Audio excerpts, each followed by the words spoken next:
नमस्कार, मैं हूं मयूरिका और वीएनएम टीवी पर आप मेरे साथ देख रहे हैं मुद्दे की बात। मुद्दे की बात में आज बात करेंगे देश के एक महत्वपूर्ण राज्य बिहार की। 2020 में जब बिहार में विधानसभा के चुनाव हुए थे, तब नीतीश कुमार जो वहां के मुख्यमंत्री हैं, उन्होंने कहा था कि ये मेरा आखिरी चुनाव होगा।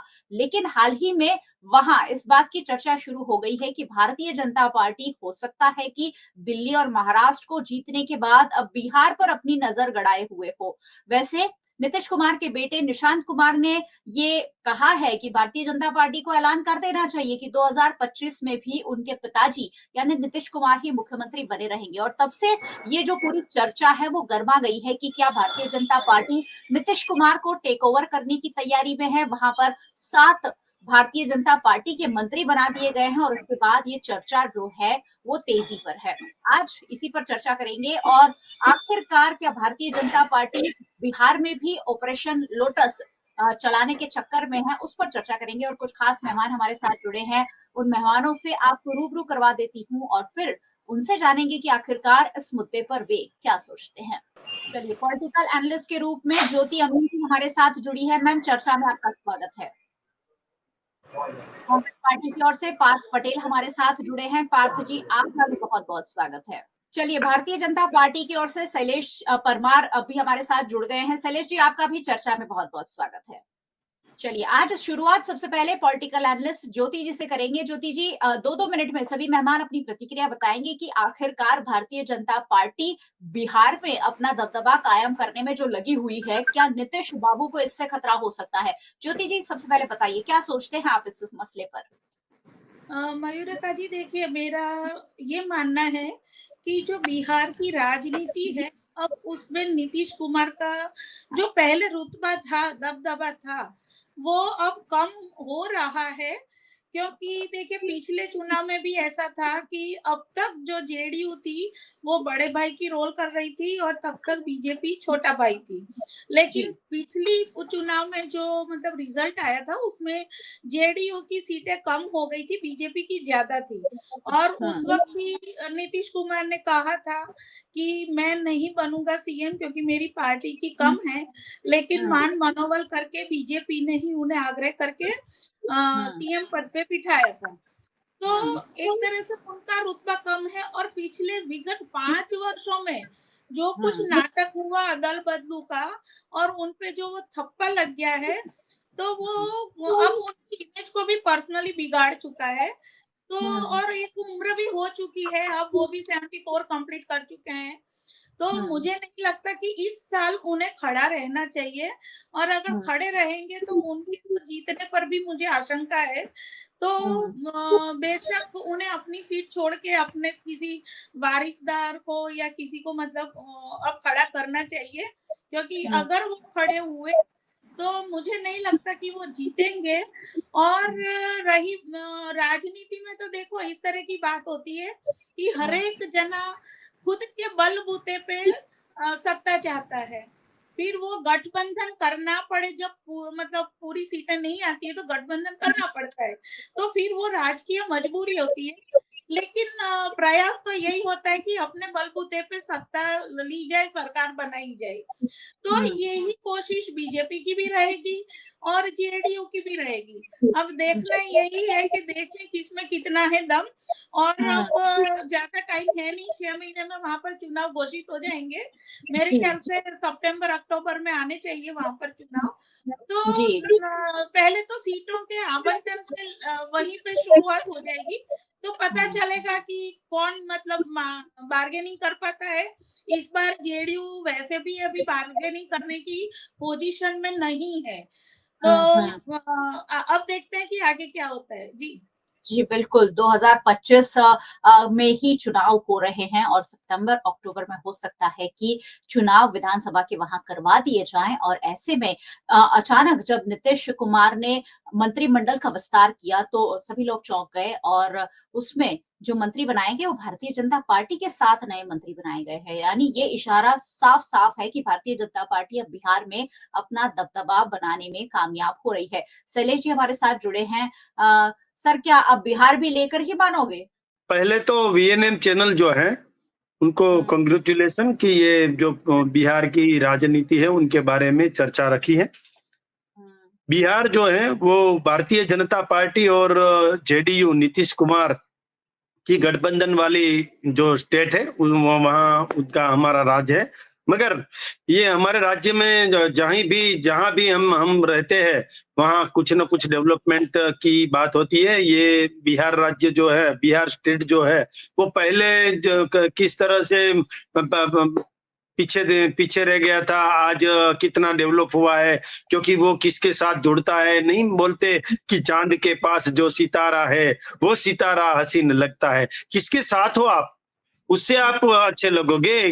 नीतीश कुमार जब हमारे साथ थे तो तब अच्छे लगते थे, बाद में चले गए और जहां गए थे वहां भी उसको नहीं अच्छा लगा और फिर वापिस हमारे पास आए तो फिर डेवलपमेंट हुआ। मगर अभी 2025 में 2025 में जो इलेक्शन बिहार के लेजिस्लेटिव के हैं उनमें हम्म, जो सीटें आएगी, किसकी कितनी सीटें होगी, गठबंधन नीतीश कुमार जो है वो हमारे साथ है तो उनको कितनी सीटें दी जाएगी, भारतीय जनता पार्टी कितनी सीटों में लड़ेगी, किसको कितना सीट का बंटवारा होगा, बाद में कौन लड़ेगा, कैसे लड़ेगा और बाद में रिजल्ट आएगा तो किसकी सीटें ज्यादा आई है, तब जाकर पता चलेगा कि कौन बिहार का सीएम बनेगा। तो ये जो सीएम वाली बात है वो उनके लड़के ने अभी बोला है, वो हमारी बहन ज्योति बहन ने भी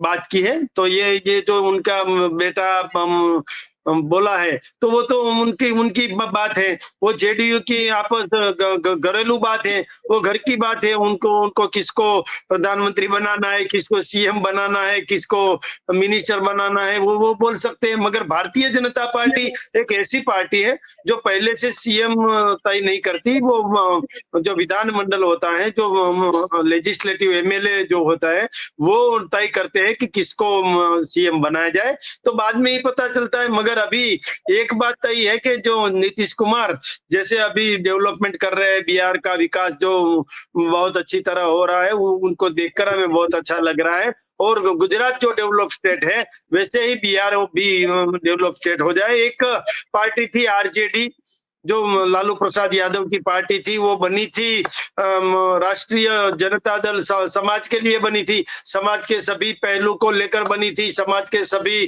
जो सामाजिक बातें हैं उनको उजागर करने के लिए बनी थी। मगर एक परिवार ने हाईजैक कर लिया, जो यादव परिवार है, लालू प्रसाद यादव, तो उनके परिवार ने ये पार्टी हाईजैक कर ली तो वो पार्टी खत्म हो गई। जैसे कांग्रेस को भी गांधी परिवार ने हाईजैक कर लिया तो कांग्रेस भी 130 साल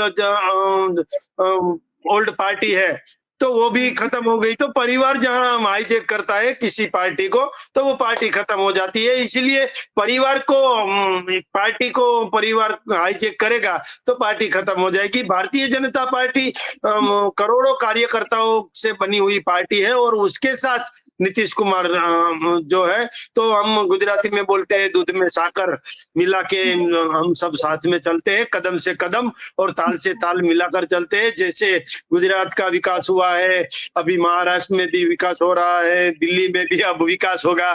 तो ये विकास की जो कड़ी है उनको जोड़ने के लिए केंद्र में भी भारतीय जनता पार्टी, राज्य में भी भारतीय जनता पार्टी, अभी नीतीश कुमार अच्छा काम कर रहे हैं। देखते हैं आगे इलेक्शन में कोई किसको कितनी सीटें मिलती है, कौन कहाँ इलेक्शन लड़ता है, बाद में ही पता चलेगा।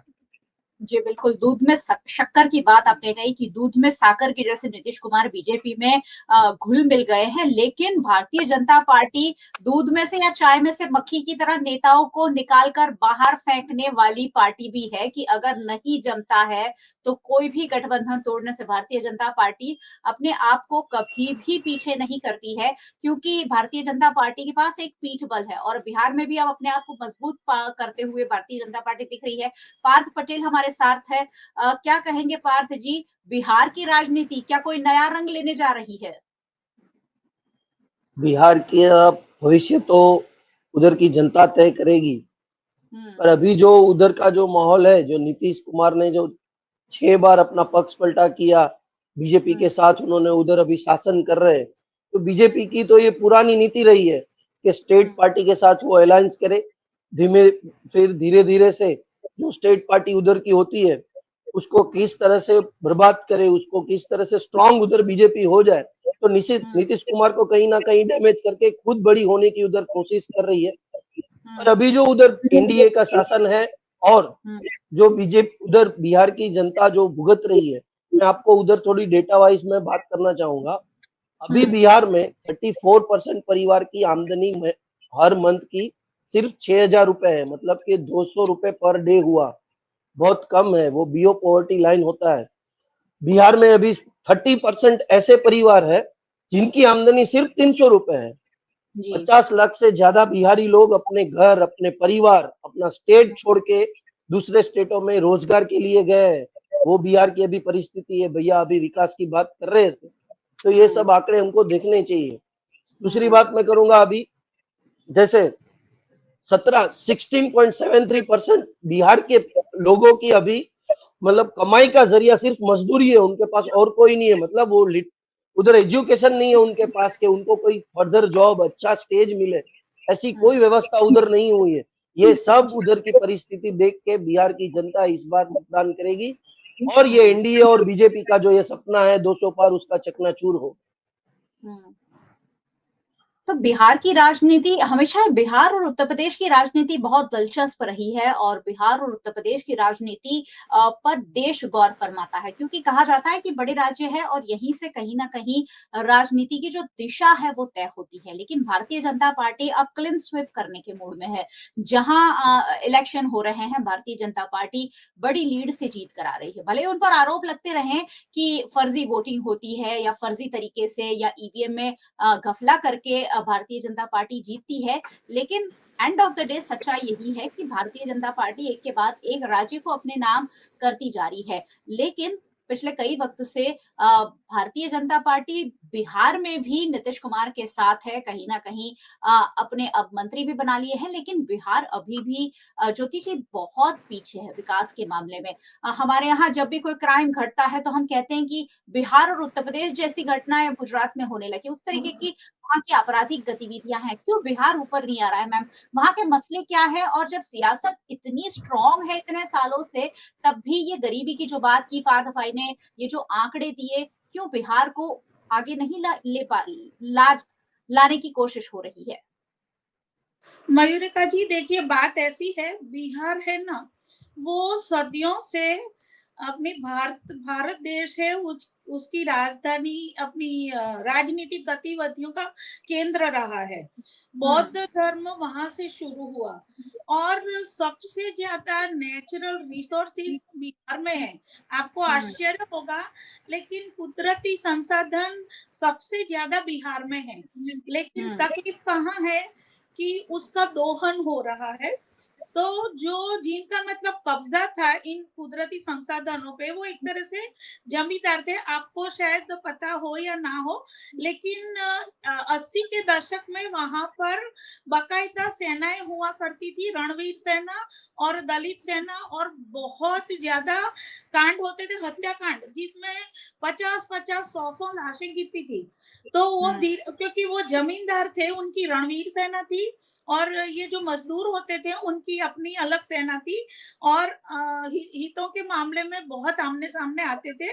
और इसी वजह से, आपसी मारकाट की वजह से और स्वार्थी राजनीति वाले नेताओं और जमींदारों की वजह से वहां पे जो ग्रोथ होना चाहिए वो नहीं हो पाया। अब जब नीतीश कुमार आए, वो अभी तक सबसे ज्यादा शासन करने वाले सीएम बने हैं और उन्होंने थोड़ा बहुत सुधार किया, लेकिन फिर भी अभी तक उस लेवल पे नहीं पहुंच पाए कि अभी भी बिहार के लोगों को रोजगार की तलाश में बाहर निकलना पड़ता है, जबकि सबसे ज्यादा कुदरती संसाधन है। और दूसरा भी एक आंकड़ा बता दूं कि यहाँ जितने IAS IPS officers pass out होते हैं यूपीएससी एग्जाम्स में, उसमें भी बिहार के लोग सबसे ज्यादा होते हैं। मतलब ब्रेन पावर भी वहां पर है, लेकिन उन्हें दिशा नहीं मिल रही है।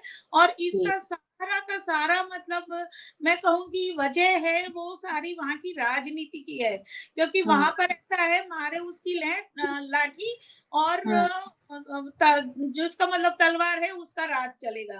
तो वहां जो वो हिंसा पनपी है राजनीति में, अभी गुजरात इस मामले में बहुत किस्मत वाला है कि अपने यहाँ राजनीति होती है लेकिन तलवारें नहीं चलती हैं, खून नहीं होते हैं पॉलिटिकल, जबकि वो कल्चर यूपी और बिहार में है कि जब मतलब सामने वाले से निपट नहीं सकते उसे खत्म कर दो, जरा कोई आवाज उठाए उसको खत्म कर दो।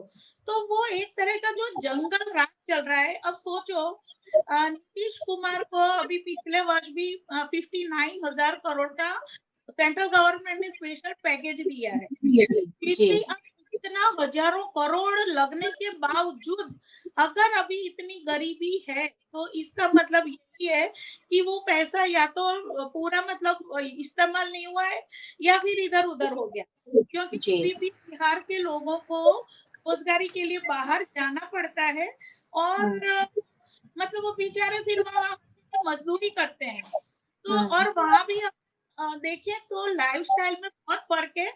गरीबों की और अमीरों के बीच की जो लाइफस्टाइल की खाई है वो आपको तुरंत दिखेगा।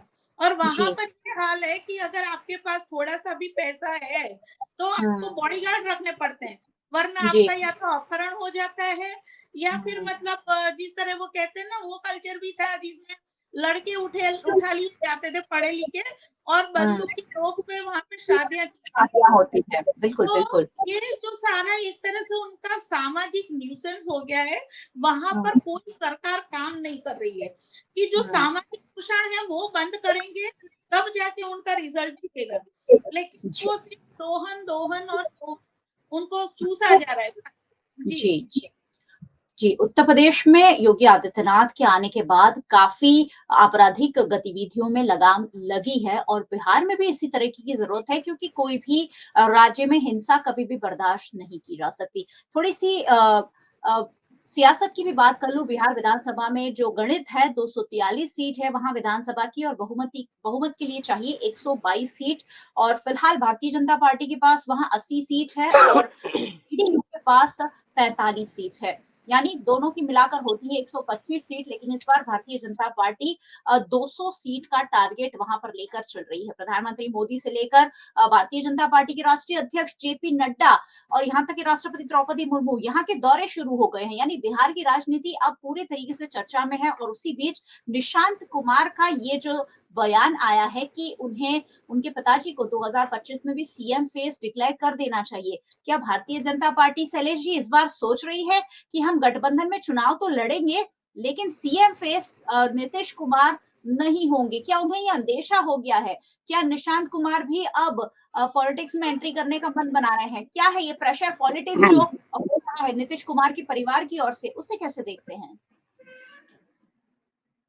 निशांत कुमार को पॉलिटिक्स में आना या नहीं आना, ये बात उनकी जो पार्टी है वो तय करेगी, उनको पॉलिटिक्स में आना है कि नहीं आना। मगर मैं इतना तो कह सकता हूं कि अभी नीतीश कुमार और भारतीय जनता पार्टी के बीच में गठबंधन है, एनडीए का भाग है जेडीयू। तो अभी जेडीयू एनडीए का भाग है और जो इन फ्यूचर भी ये एनडीए का भाग ही रहेगा। मुझे कहना है कि पिछला जो चुनाव है वो पिछले चुनाव में जेडीयू जो है वो 115 में लड़ी थी और 45 सीट आई थी, और भारतीय जनता पार्टी 110 सीट पे लड़ी थी तो 80 सीट आई थी। बहुमति के लिए 122 सीट चाहिए थी, क्योंकि कुल जो सीटें हैं बिहार की वो 243 है, 243 तो वो थे। और बाद में हम पार्टी जो है, जो हम पार्टी है उनका भी 4 एमएलए हैं और 2 अपक्ष जो भी जो हैं वो भी हमारे साथ है। तो ये सब मिला के हमारी अभी सरकार बिहार में चल रही है। वहां अभी बजट में भी हमने बिहार को बहुत बड़ा प्राधान्य दिया है। जो मखाना बोर्ड है उनकी भी रचना की है, ग्रीनफील्ड एयरपोर्ट जो देने की बात है वो भी की है, पटना में आईआईटी की बात की थी तो वो भी काम किया है। वेस्टर्न कोसी कैनाल प्रोजेक्ट वो भी चालू हो गया है, और national institute of food technology जो है फूड टेक्नोलॉजी, वो फूड टेक्नोलॉजी के लिए भी हमने काम किया है। तो देखते हैं, सभी पहलू में हम काम करते हैं। सर स्पेशली बिहार को पैकेज देने का मतलब ये है कि कहीं ना कहीं नीतीश कुमार भाजपा पर भारी पड़ रहे हैं और अपने राज्य के लिए जो चाहे वो लेकर जा रहे हैं, और इसलिए शायद भारतीय जनता पार्टी अब उन्हें किनारे लगाने की सोच रही है। क्या आपको लगता है कि नीतीश कुमार की जो जायज या नाजायज मांगे हैं वो भारतीय जनता पार्टी पर भारी पड़ती जा रही है? नहीं, नीतीश कुमार मांगे करते हैं, मगर जो उनको देना चाहिए वो भारतीय जनता पार्टी की केंद्र की सरकार दे रही है। और जो बिहार जो है, यूपी बिहार है, जो स्टेट है, आपको इतना ज्यादा प्रेफरेंस नहीं मिला बजट में जितना बिहार को मिला। बिहार को भी मिला है, क्योंकि बिहार जो है तो पिछड़ा जो राज्य माना जाता है उनमें उनका समावेश है। इसीलिए कहीं ना कहीं बिहार को सभी के साथ कदम से कदम और ताल से ताल अन्य जो स्टेट है उनके साथ मिलाने के लिए, और गुजरात के साथ कदम मिलाने के लिए कुछ ना कुछ प्रावधान देना चाहिए, तो वो दे रहे हैं। मगर अभी बिहार में कांग्रेस की सीटें 19 ही है, 20 भी नहीं है, 20 सीटें भी नहीं है। और दिल्ली में तो कांग्रेस डबल जीरो में है। तो वैसे अभी जो 2025 में चुनाव आएगा तो ये पारिवारिक जो मसला अभी सुलझा नहीं है कांग्रेस में। और कांग्रेस में जब जहां जहां जो देखो वहां जहां कुछ ना कुछ गलतियां करते रहते हैं। और जैसे भी कोई भी इलेक्शन आता है तो कांग्रेस की सीटों को मुनाफा नहीं होता है, कम ही होती जाती है। तो यहाँ भी 19 सीटें जो है, तो उसमें भी मुझे लग रहा है कि जो 2025 में कांग्रेस की 0-0 हो जाएगी, क्योंकि दिल्ली के साथ तो चलना पड़ेगा ना कांग्रेस को। दिल्ली में 0-0 हो गए हैं तो यहाँ भी 0-0 हो जाएंगे। गुजरात में कहीं थी और 12 सीटें ही अभी बची है, गुजरात में भी 12 एमएलए हैं, धीरे वो भी कम होते जा रहे हैं। तो कांग्रेस में पहले तो कोई टिकट लेना नहीं चाहते, टिकट लेना है तो जो पैसा है डिपॉजिट का वो भी भरने के लिए भी सोचते हैं कि डिपॉजिट चली जाएगी तो क्या करेंगे। इतना डर कांग्रेस की जो उसमें है तो प्रॉब्लम रहता है। तो मैं ये मानता हूं कि भारतीय जनता पार्टी जो है करोड़ों कार्यकर्ताओं की पार्टी है। और वैश्विक स्तर पर नरेंद्र भाई मोदी ने जो काम किया है, अभी कोई भी देश में जाओ तो भारत के लिए रेड कारपेट दिखाई जाती है और वहाँ पे बिठाई जाती है, और यहाँ वहाँ जो वेलकम किया जाता है वो भी देखते हैं कि कैसा वेलकम दिए। पहले क्या था, यही तो भारत का बातें भारत का सर, यही भारत सारी का बातें तो सेट नहीं होती। आप कहते हैं कि विकास हो रहा है और आप कह रहे हैं कि बिहार पिछड़ा है। जब आप गठबंधन में है तो फिर बिहार का विकास आप तो रातों रात करते, उतनी करोड़पति पार्टी है आपकी, आपके पास कार्यकर्ता भी बहुत है, आपके पास पैसा भी बहुत है, तो बिहार का विकास क्यों नहीं हो रहा है? क्या नीतीश कुमार के सिर पर ठीकरा फोड़ने की कोशिश है कि बिहार का विकास जब तक नीतीश कुमार है तब तक नहीं होगा? क्योंकि भारतीय जनता पार्टी ने कोई खास विशेष, भले ही आपने बहुत सारे प्रावधान कर दिए हों बिहार को, लेकिन अभी भी बिहार में स्थिति बहुत खस्ता हाल है। चलिए, आपने कांग्रेस की स्थिति की बात की तो मैं कांग्रेस के प्रवक्ता हमारे साथ मौजूद है, उनके पास चलती हूँ। वाकई में पार्थ भाई, हर राज्य से कांग्रेस पार्टी को कहीं ना कहीं देश निकाला दे रही है भारतीय जनता पार्टी। क्या बिहार में भी इस बार यही स्थिति बनेगी? आप भाजपा की बात छोड़िए, विकास की बात छोड़िए, बिहार के कांग्रेस पार्टी की क्या स्थिति रहेगी?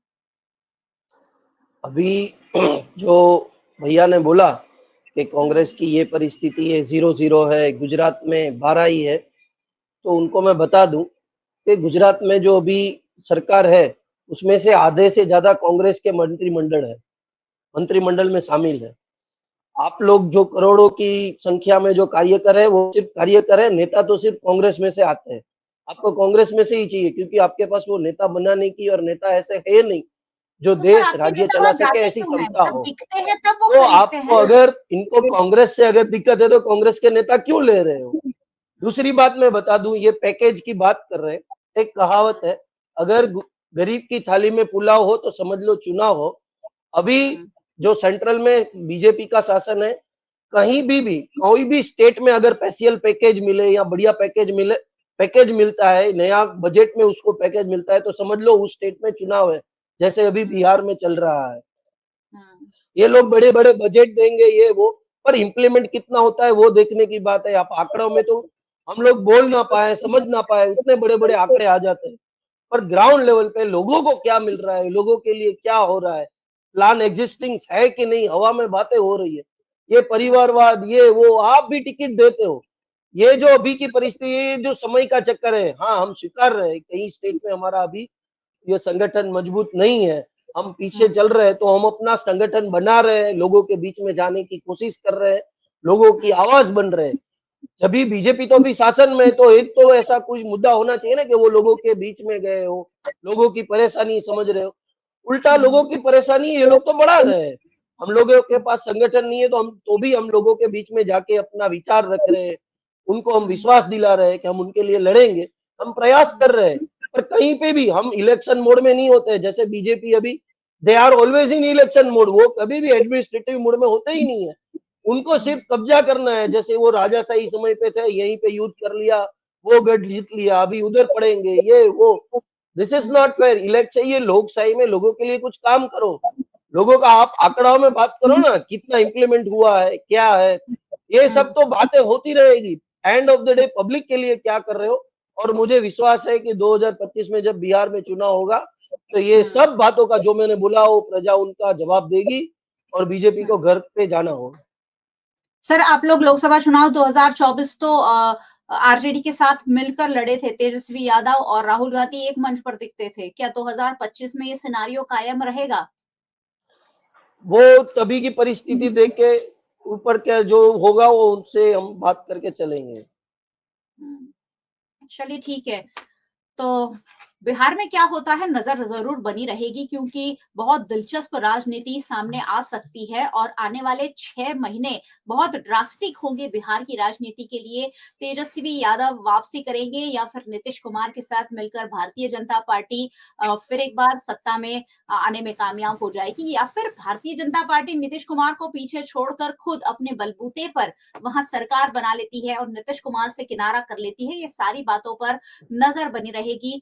बहुत बहुत शुक्रिया आप सभी मेहमानों का हमारे साथ जुड़ने के लिए। Thank you so much. और बहुत बहुत शुक्रिया सभी व्यूअर्स का हमारे साथ जुड़ने के लिए। वैसे व्यूअर्स को जुड़ते ही रहना चाहिए, क्योंकि ये सारी बातें आपके लिए जानना बेहद जरूरी है। वीएनएम टीवी को आप यूट्यूब चैनल पर देख रहे हैं, जरूर देखते रहिए, और अगर चैनल पर नए आए हैं तो सब्सक्राइब किए बिना बिल्कुल मत जाइएगा। साथ ही बेल आइकन प्रेस कर दीजिएगा ताकि वीएनएम का हर अपडेट सबसे पहले आपको मिल सके। अगर आप हमें फेसबुक पर देख रहे हैं, शेयर कर लीजिए। आप हमें ओटीटी प्लेटफॉर्म्स पर देख रहे हैं, डेली हंट, वोडाफोन टीवी, जियो टीवी और जियो टीवी फाइबर 498 नंबर के चैनल पर वीएनएम टीवी को 24 घंटे लगातार देखा जा सकता है। देखते रहिए वीएनएम, जुड़े रहिए वीएनएम के साथ। नमस्कार।